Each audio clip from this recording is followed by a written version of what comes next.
was a king who also loved the game of chess. And he was going throughout his entire kingdom looking for someone that could beat him at chess.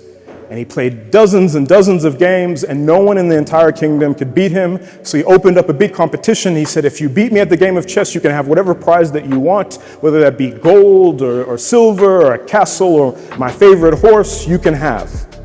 And finally, a young farmer beat the king at a game of chess. And the king was actually overjoyed. He was so proud. And he said, young farmer, what do you want? Anything in my kingdom? And the farmer thought for a moment, and he said, I'll take a grain of wheat. But I'm going to ask for a grain of wheat for every square on the chessboard. How many squares are on a chessboard? 64. Thank you, ma'am. Right? So, but I want you to double. So you'll give me 1, and then 2, and then 4, and then 8. The reason why most of us don't believe that was a good ask, why it feels a little bit uncomfortable when we could have got a castle or some gold, is that we live in a linear world. We are linear thinkers. We predict where we're going based on where we've been. How many grains of wheat is that? A lot. Right? That's a good answer.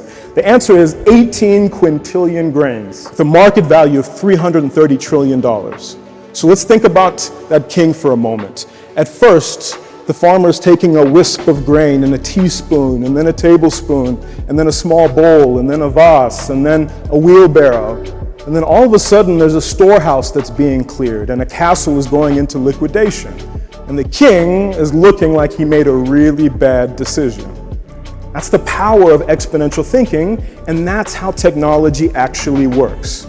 Right? Ray Kurzweil is Google's chief futurist, and he's had a 90% success rate in predicting the future since 1992. He predicted things like GPS and Siri, and even where we are with ChatGPT. And his one hack was just understanding that technology doubles its capacity on a regular basis. This used to be 18 to 24 months. Now with AI, technology's capacity essentially doubles every 6 months.